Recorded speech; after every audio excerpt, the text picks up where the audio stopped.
Louisiana, and welcome to another edition of Morning Coffee with Big Al and Specialty. We're happy to be coming to you from Sniper Street Radio, AOC Community Media's streaming broadcast. Look for us every day of the week. Our 8 a.m. show will start your morning off right. That's right in a good way. Not right as in radical right. We bring you good ideas, good pastimes, and who knows what else. With the progressive flair. Our 7 p.m. stream is a great backdrop for some decaf and peace of mind. So either way, get your coffee, get your tea, get something a little stronger or something plain like water. It's just whatever you feel like. Sit back and enjoy our show. Yes, definitely. Which is likely to be a little bit erratic today. You think so, huh? Well, as long as we don't get busted into and kidnapped by camouflage people and anonymous vehicles. I just don't want them putting a bag over my head. I think it would really cause me to have a heart attack. Yeah, it would definitely be. Definitely wouldn't comforting. Be something that I would like to have a part of my day, I don't think. I mean, what if you decided and you had a bag over your head to just start socking people? Do you think that they would like hit you and knock you out or shoot you or something like that, and then nobody would ever hear from you again? You'd be kidnapped and killed. Yeah, it could happen. I mean, I don't know. I mean, we don't know for certain, how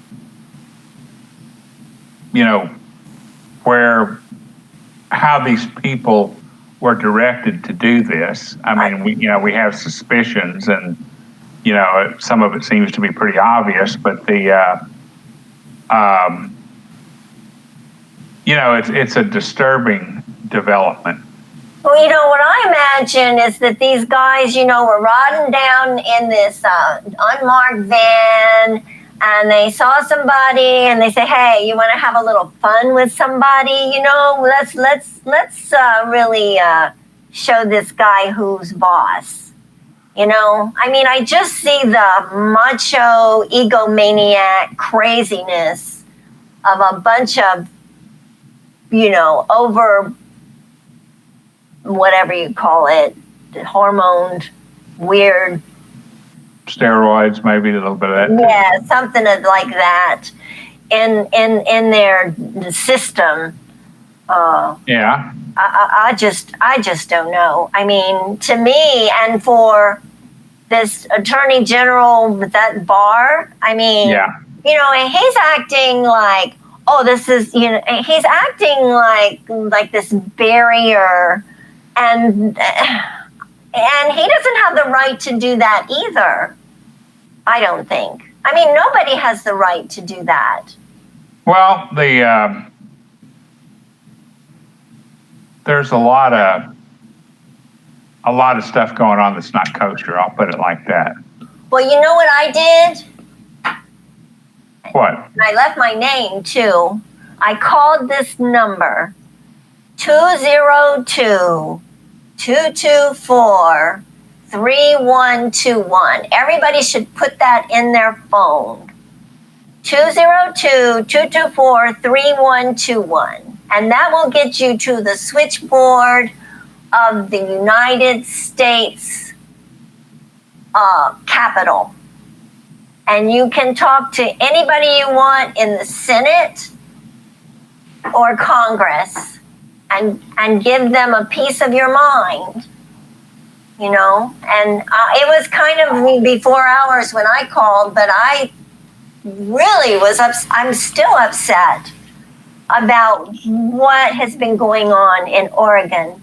And I really do believe that the federal folks who went there have made it 100 times worse. Yeah. Well, I mean, there's a guy that I listen to, and I think he's former military and former yes, operative. I'm not sure, but or even it an just goes officer. against the book. I mean, the how to deal with civil unrest. And it's like it's it's like here's the book on how to do this, and they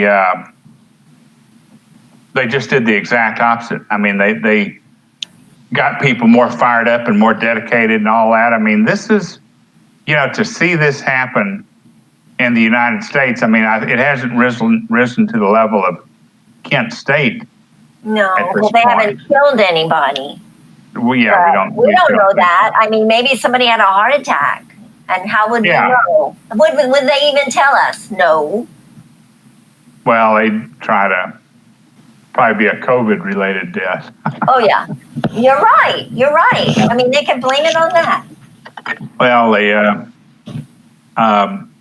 it is definitely disturbing, but. And the local authorities didn't want them there. They didn't even contact them to begin with. This is just like, surprise, here we are, and we are taking over. Well, I mean, and that's where the local authorities, the county authorities, like the sheriff, whatever, however they have it structured at that particular location, not to mention the state National Guard. Yeah. I mean, this is like, no, you don't come in here and do this. I mean, this is, I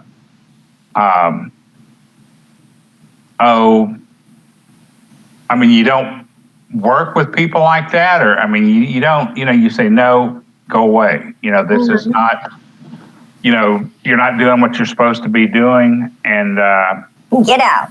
Right. Well, they tried, and the mouthpiece was like, oh, we're going to stay, just like he's probably going to say, I'm going to stay after he gets voted out of office. I have had dreams about that. Yeah, it's like I say, this is not dissimilar than what was happening, 100 years ago, roughly. And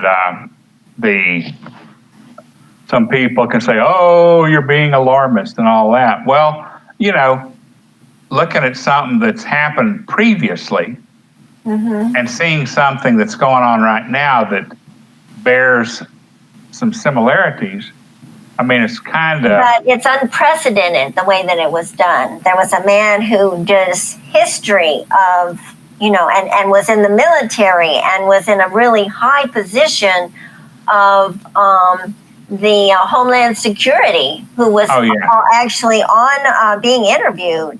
And, he indicated that there were some, reasons to do certain things, but that the way that this was done was totally unprecedented. Well, yeah, totally improper, totally unprecedented. You talking about Tom Ridge? Is that who they had, or who was it? I don't remember. Yeah. Well, I mean, the whole thing. It was yesterday. Yeah. Well, the whole thing is, there's been things that have been put into effect that most of the people don't even know about. Yeah. And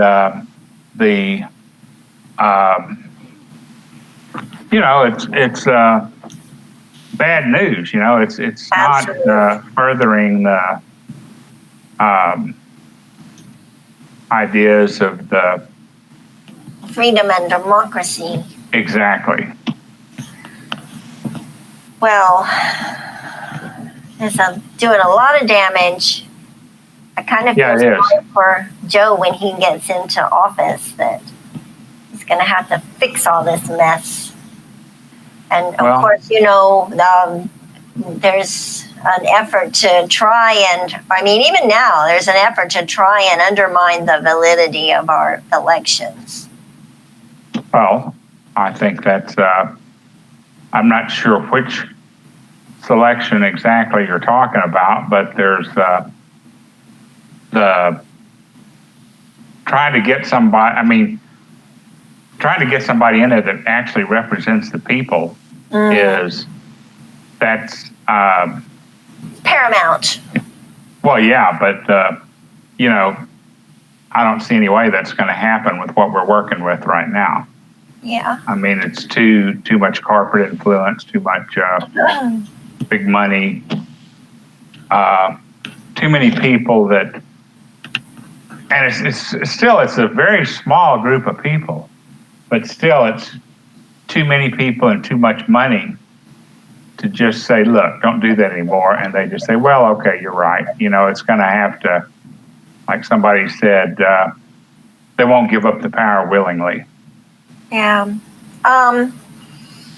There's an issue that's been brought out through communications, I guess some sort of a poll or whatever, that shows that there's a lot of people who are wanting to vote and are confused by how to actually set everything in motion, especially students who've never voted before, as far as how to actually fill out the forms for vote by mail.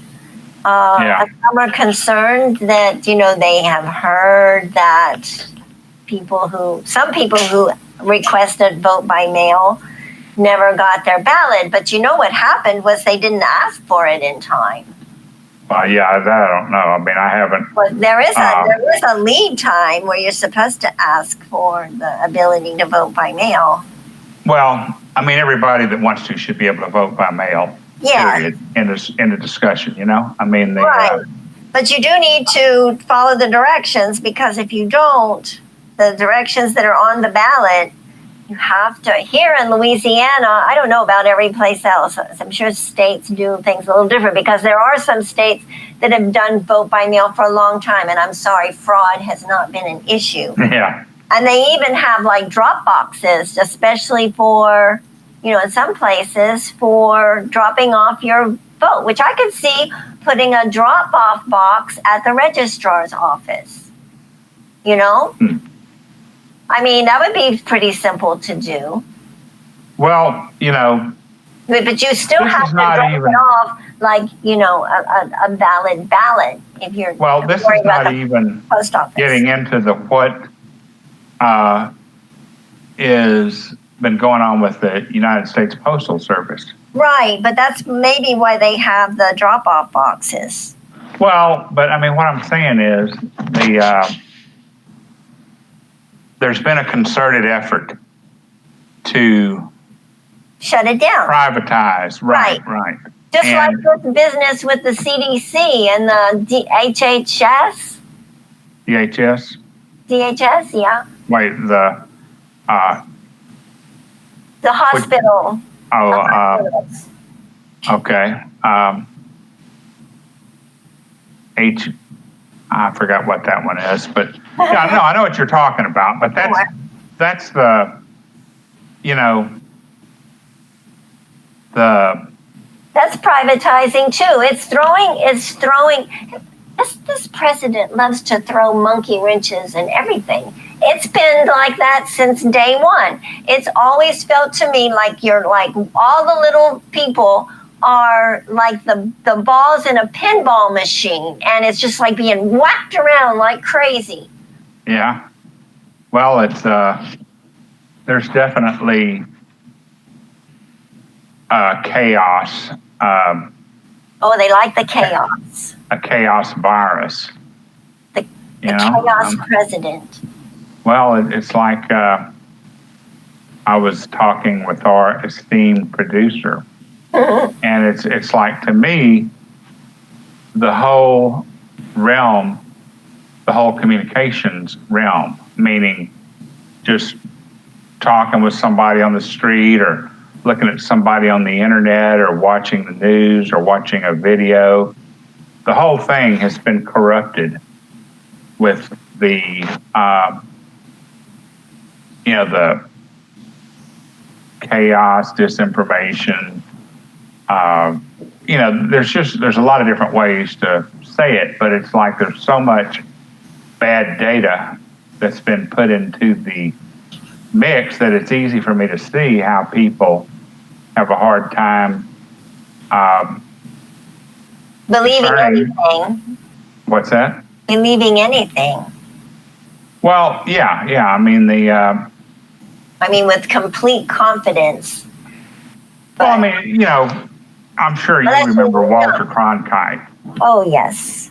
I mean, now, when's the last time we had somebody like that, somebody that, and I think he was a good anchor person, or anchor man. I guess you could say anchor man back in those days without somebody getting offended. He was a straight news provider. Yeah, he seemed to be, and when you listen to him, you believe what he was telling you was the truth. And he didn't have any, I'm sure he had his biases, as far as, maybe he thought this was good or that was good or bad or whatever, but anybody's going to have that. But I think he did try to convey the real... True journalism. Right. And, you don't see that anymore. I try to do that when I write. Well, yeah. I'm talking about on that scale. I'm talking about on one of the, the big three networks. That was back when there were three networks. Mm-hmm. I think Lafayette has three networks. Well, they do. I'm sure. KL, ABS, CBS, and NBC. And KADN. Yeah, well, there's three. There's AOC, inc.org. You need to check that out. That's really... Yes, well, yeah, we try to get the real news to you. Yeah. Man. Oh, Lordy B. So, and then what's the other thing? The vote by mail, the craziness, and then our coronavirus. Yeah. And the reporting.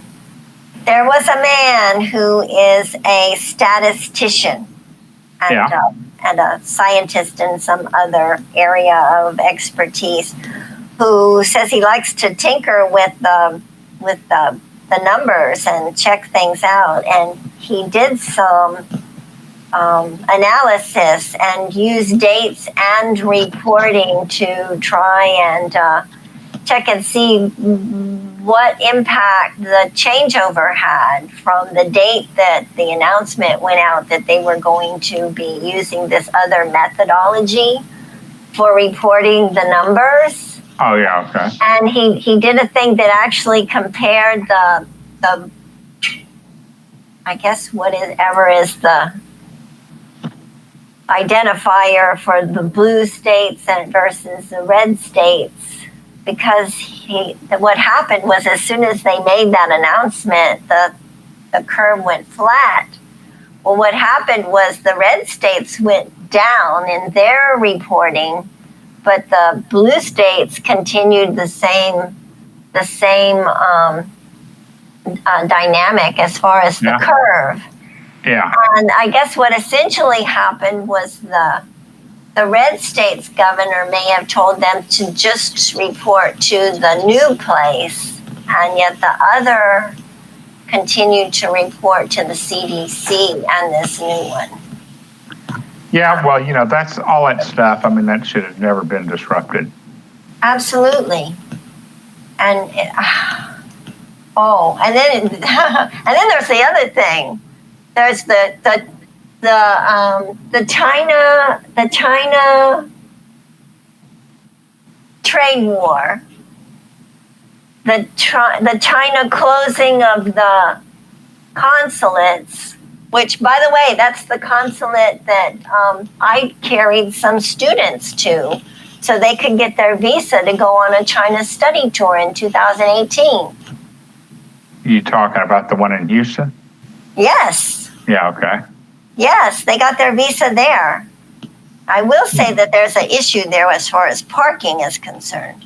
Yeah. I had my car towed and put in one of those predatory parking lot things, where if you walk off the premise, they have somebody waiting there to get your car real fast and run off with it. Oh, really? Oh man, it was bad, And I was like, I thought somebody stole my car, so I called the police. Oh yeah. But then it turned out that I went to a store and they said, well, they have towed it. I went, what? Anyway, so that was a real issue. But anyway, for you to get your visa in this area, Louisiana has to use Houston to get any of their paperwork and stuff done to go. Of course, we probably can't. Go ahead. There's a Chinese and a Korean, and I imagine, every country has their own consulate. Yeah. Depends on where you're going. But, I would imagine there's probably not too many countries left that we can still go to right now. Well, I'm hoping that it's just like when you get there, there's like, I know we can't go to China. I mean, to Thailand. Yeah. And now we can't go to China because there's no consulate. But Thailand's not letting us go because of the coronavirus. And that's what I'm saying for the contagious consideration. But in Korea, it's just like you have to be prepared to be under quarantine for 2 weeks. So if you go to Korea, you got to be in quarantine for 2 weeks, huh? Yes. They put you in a discounted hotel and you can't leave. I mean, I'm going to have to do that. Yeah, I was thinking, well, at least you can go. I mean, I've seen a map. I've seen, it looked like a lot of countries were not even admitting U.S. citizens. Well, for now I could go, but I don't know about when it's time for me to actually leave, if it's going to be, that's going to be an issue. Yeah. But I will wear my mask. I will wear 4 masks if I have to. I already wear 2. I saw this article, a couple of days ago, something like that. And somebody was on an airplane. I don't know, which airline it was or whatever, but somebody wouldn't put on their mask. Oh, really? And they took it off and wouldn't put it back on. And so the pilot says, okay. And he came back to where they departed and they kicked the guy off. I mean, it's like and it's such a... It's so stupid. To me, it's such a small thing to wear a mask for the sake of the people around you. Right. It is a little uncomfortable. I will admit that you in this hot weather, it's a little uncomfortable because, you sweat. It's hot, I mean, my air conditioner, sometimes I have it on, sometimes I don't. And if I don't, it's really uncomfortable. But I mean, it's a small price to pay for making sure that you don't, infect somebody or get infected. And I know people say, well, the mask doesn't help you, but I think that mine does. Well, it's like the more people do it, the more effective it is, because it's to prevent the transmission from, the transmission, if any, from you into the environment. And if everybody does that, then there's going to be less of the virions or virions, however you want to pronounce it, in the air for people to become infected by. And, well, I'll tell you what, these people who wear their mask like this and have their nose hanging out over the end of it, I'm like, what is your problem? Don't you realize that you have moisture in your gross nose? You need to cover that thing. If you were out in the cold and it was freezing and you were there and you had the mask over your mouth and you're breathing, you'd have all this steam going up out of your nose. I mean, hello, what is the deal? I mean, I tell people, I'm like, you're not doing anything. And sometimes they say, well, mind your own business. Sometimes they'll fix it. Sometimes they fix it too late. And I'm like, I'm sorry, I'm leaving. Yeah. Especially if there are people who are working in a store. I'm like, come on, get off it. What's your problem? The bad thing is that the handkerchief things don't work as well as a real mask. Well, I've been in 95 myself, but but you know, a surgical mask, it doesn't have quite the filtration ability that. If you don't feel warm, and if you can talk and breathe just like normal, you're not filtered enough. Well, I mean, a lot of it is just a barrier. You know, that's the main idea. I mean, it's keeping, it's reducing the spread, you know, the radius of the spread of anything that you might happen to exhale if you happen to be shedding the virus, which, you know, that can happen apparently prior to anybody really having any significant symptoms. So then you might end up tangled up in glue.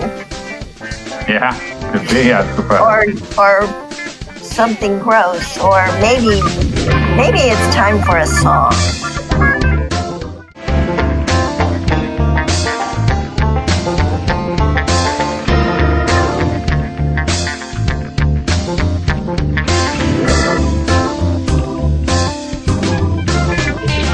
What you doing, Al? You got a call or something? No.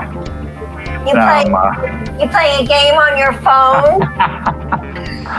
Yeah, in a way you could say that. Okay. Well, I don't play games. I mean, it's not really in the literal sense, but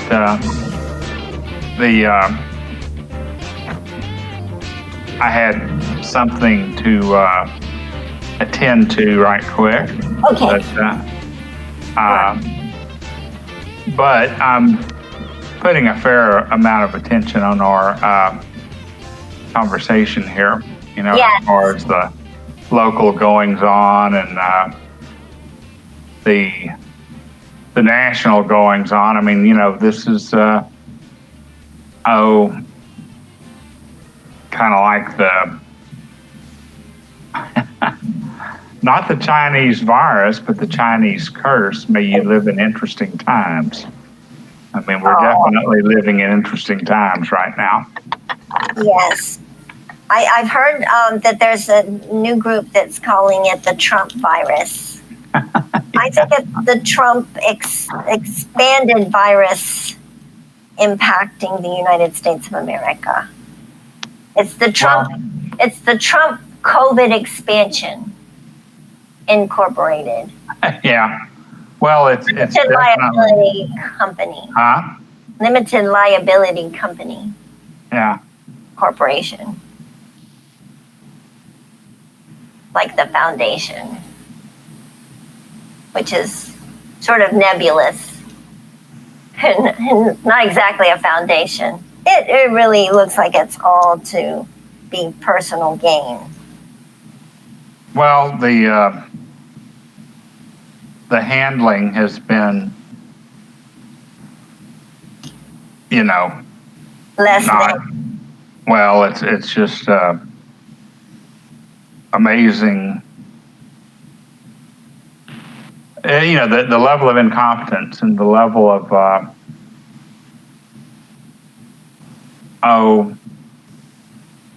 you know, the lack of preparedness. I mean, well, that's true too. I mean, on all fronts.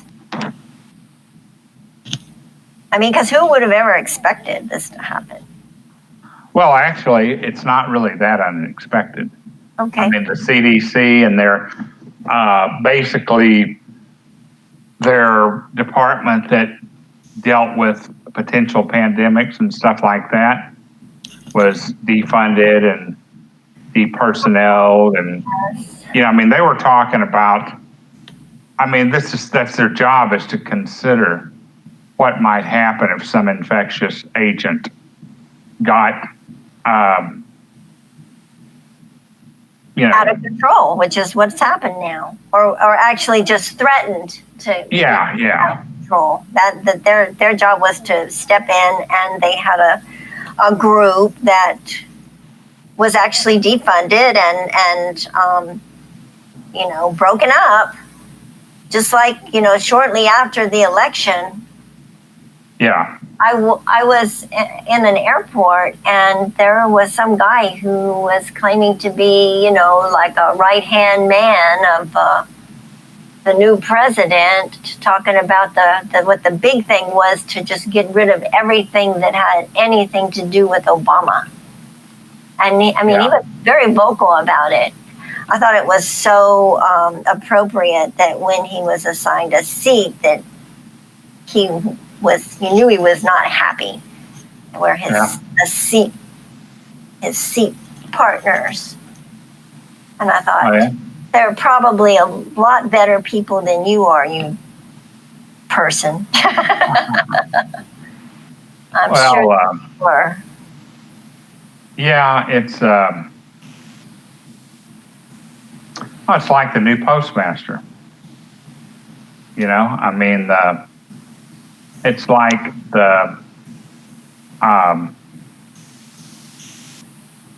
who would be the least qualified person to be put in a job? Well, that's happening methodically. It's that's like, what I'm saying. Who is not qualified? Who would not stand up? Who is a yes man? Who will not have any? Who will not make any waves for all the chaos that is coming down the tubes? Who will not have the courage to stand up against me? Well, Fauci, for instance, he's been discredited at every opportunity, and I think the guy knows a thing or two. I don't know that he's been working in a fairly high level position for a pretty good while, and we did that special on him, where he had all those accolades from so many different presidents from every party, and was a bright and shining star within his university, and he took on a challenge that had to do with viruses, and became an expert, and really moved things forward to help a community that, I don't know, without him what would have happened. But that virus, the AIDS, it went across all sorts of groups, as far as demographics, all genders and backgrounds. Diseases are not, they're not political. No. You can be anything, and it's just like, domestic abuse is not limited to, any group of demographics, just like you say. It's the rich, the poor, men and women, and children, and it's it's a sickness too. So anyhow, oh my gosh, I just don't know, Al. It's a mess. With the way things are going, I'm like, who would want to bring kids into this world? Well, it definitely needs some work. Yeah, and I'm ready for ready to go back to the good old days. Well, with some improvements along the way. Well, there's a lot of things, a lot of mistakes we've made, for the past 100 years, 50 years. Yeah, easily. I guess the most noticeable ones, in the past, say, 150 years. But have to do with race. Well, that's definitely a big part of everything going on right now. Mm-hmm. And not without cause. Right. But then, I mean, you can go all the way back to the founding of this country prior, really. Actually, from Europe. Yeah, exactly. Well, that's what I'm saying. Before this was a nation and we were just colonies, that things were going on. So it didn't happen after 1776. Yeah. It was already a problem. Yeah, it's,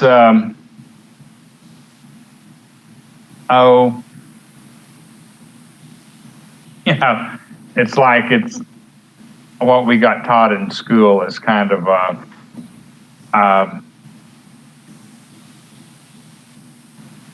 a version, I guess, of what really happened. And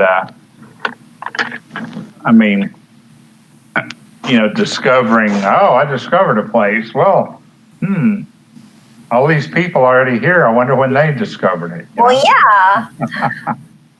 Well, and that goes toward, actually changing the landscape as far as our structures to make them where they're educational as opposed to, putting them on a pedestal.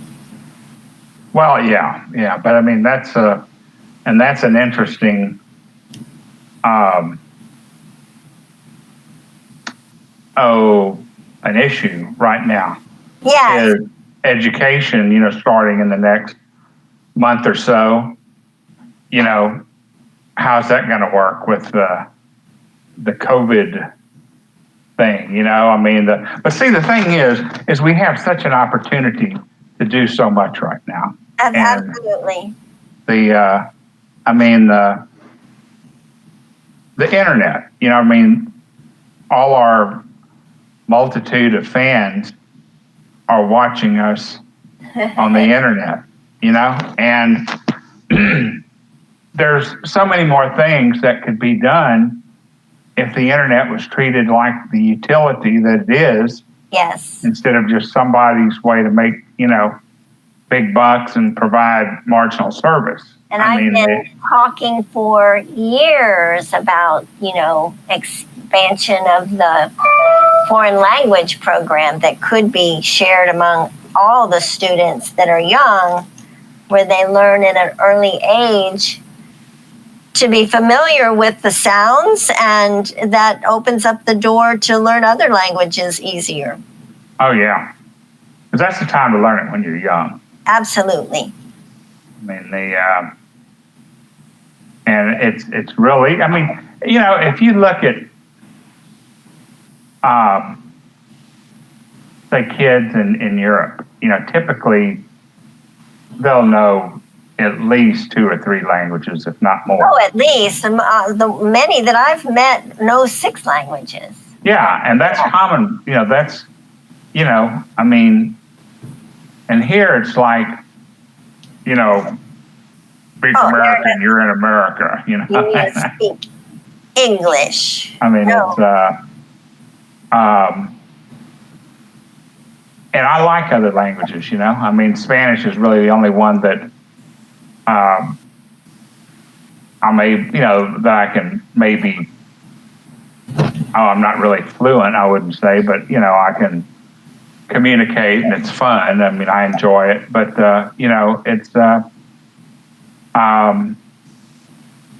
when people are degraded for learning another language, that's like,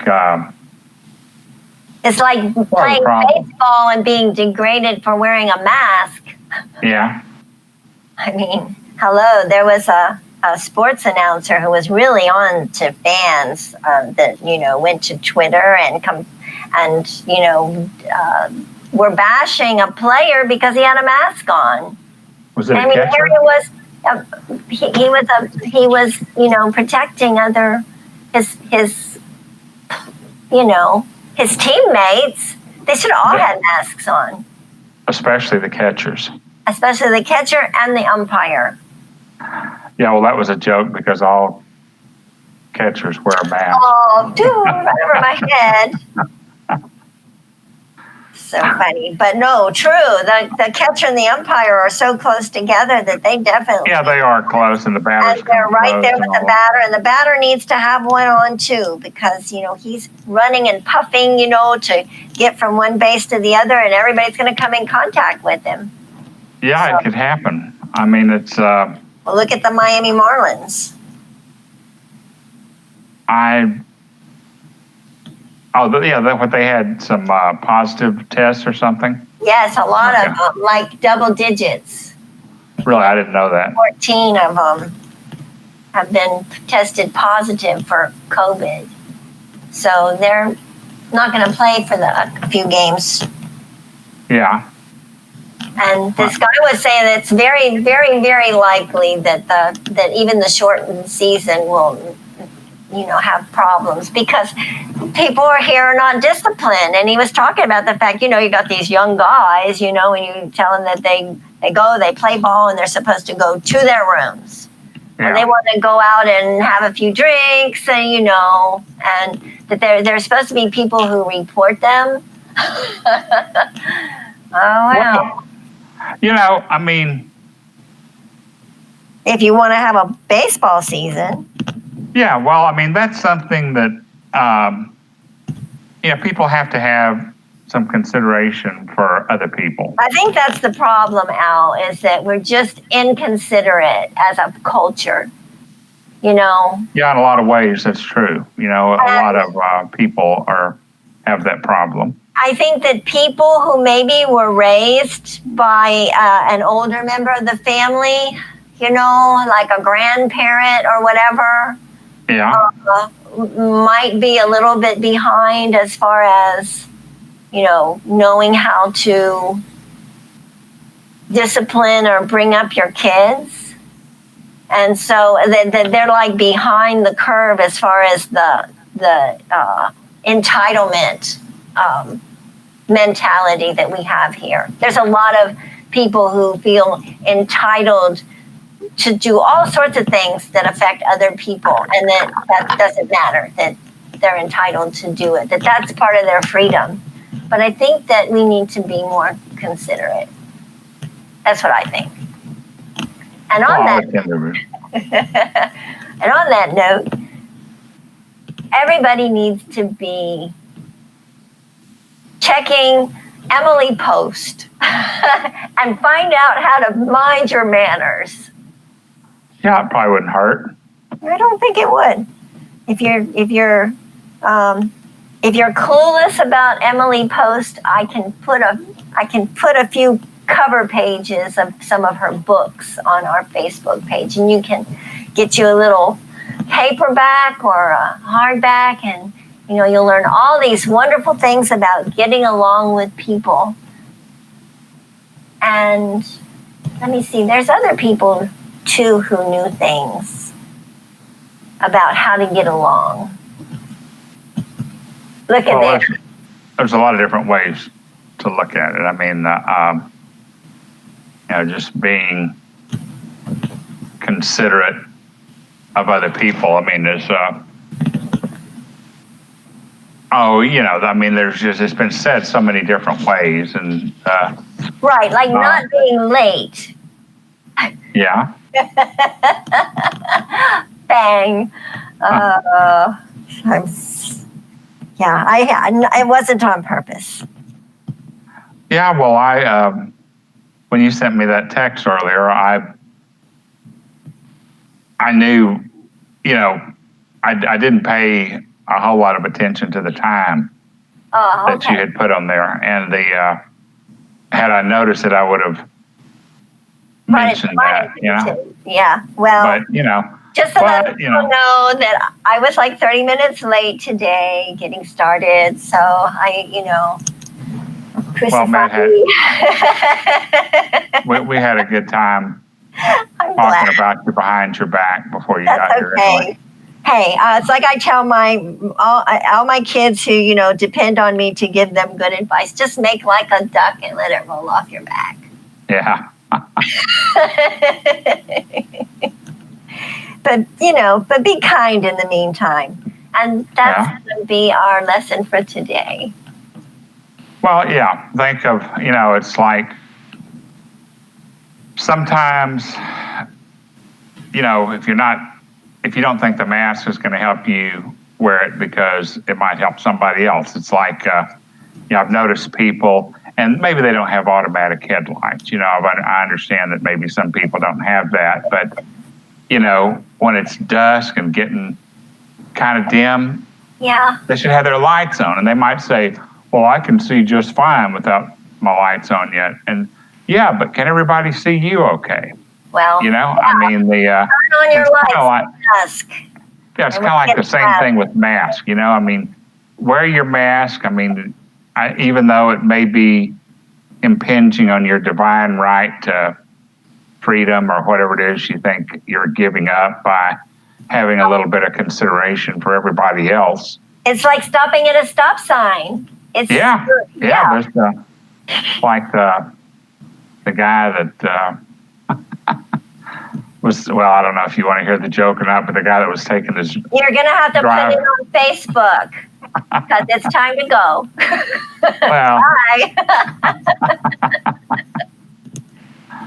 Yay. I guess it is getting about that time. Yes, it is. So I might could get it in our outro here. You think so? About the guy that's saying the DPS or the sheriff or whoever's taking his driver's test, and the guy just blows right through a red light, and the instructor or the testing guy says, "What's the deal? What are you doing?" He says, "Oh, that's what my brother does." And so then he does this a couple of times, and this sheriff or the public safety guy is just saying, "Man, what is the deal with you?" And so then they're going along, and the guy's coming up to a green light, and he stops, and the guy says, "Man, this is a green light." And he says, "Yeah, but my brother might be coming." Oh, Lord. Okay, don't drive like that guy. Yeah, and turn your lights on. If you don't have automatic light control, turn them on when it gets kind of dusky. I think the law says 30 minutes before sunset or something like that. I'd have to look it up. But be considerate of your fellow human beings. There you go. That's a good lesson to live by. Yeah. And meanwhile, come see us on Facebook on Morning Coffee.